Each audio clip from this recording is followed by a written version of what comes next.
good results. A considerable portion of the happenings of life comes to us without any direct choosing on our part, and such happenings are generally regarded as having no relation to our will or character, but as appearing fortuitously, as occurring without a cause. Thus one is spoken of as being lucky and another unlucky, the inference being that each has received something which he never earned, never caused. Deeper thought and a clearer insight into life convinces us, however, that nothing appears without a cause, that cause and effect are always related in perfect adjustment and harmony.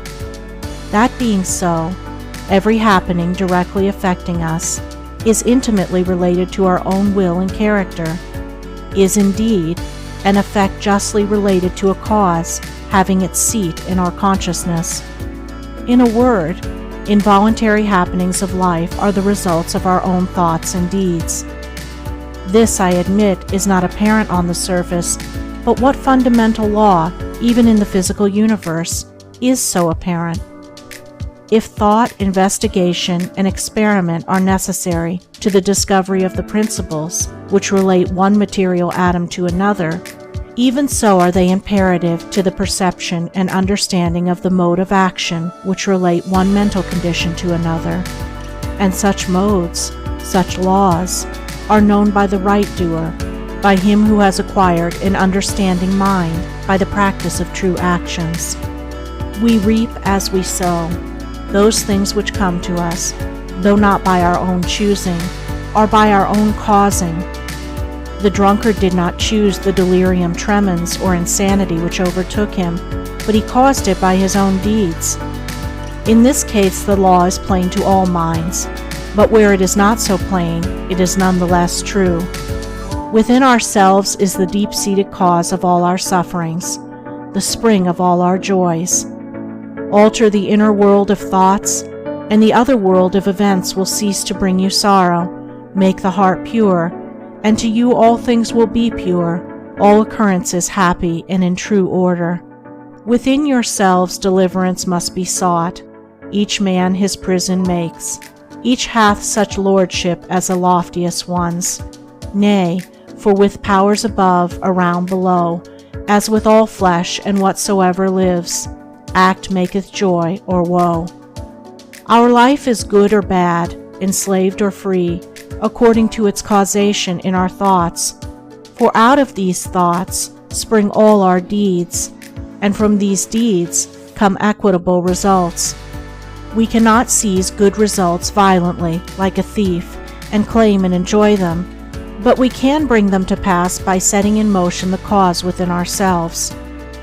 Men strive for money, sigh for happiness, and would gladly possess wisdom, yet fail to secure these things, while they see others to whom these blessings appear to come unbidden. The reason is that they have generated causes which prevent the fulfillment of their wishes and efforts.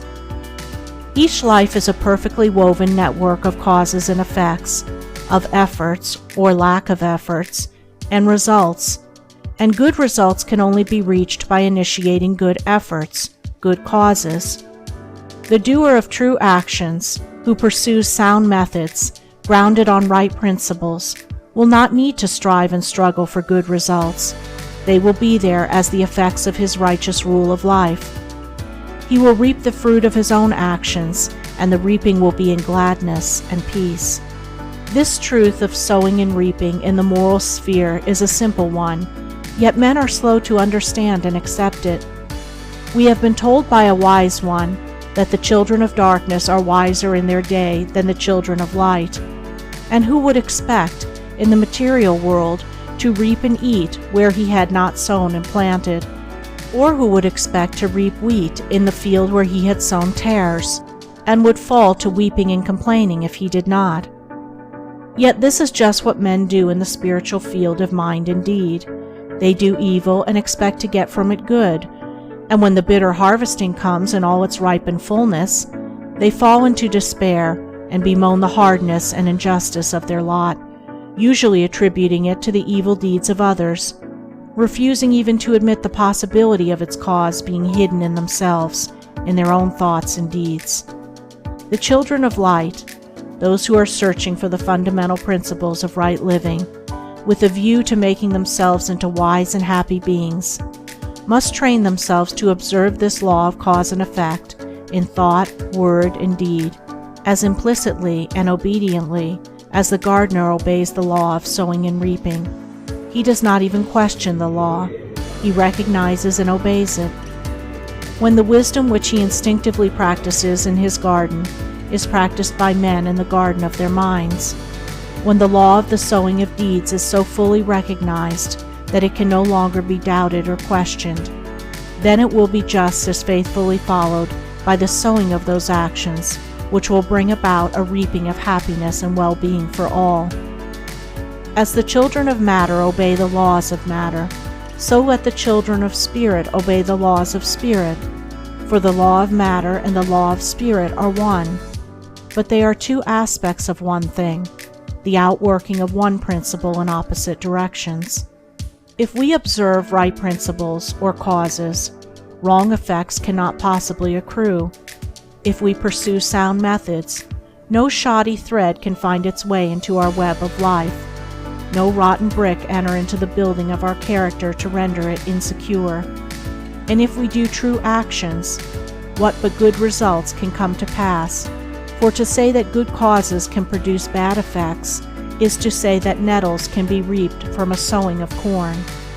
He who orders his life along the moral lines thus briefly enunciated will attain to such a state of insight and equilibrium as to render him permanently happy and perennially glad.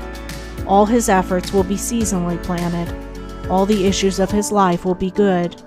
And though he may not become a millionaire, as indeed he will have no desire to become such, he will acquire the gift of peace, and true success will wait upon him as its commanding master.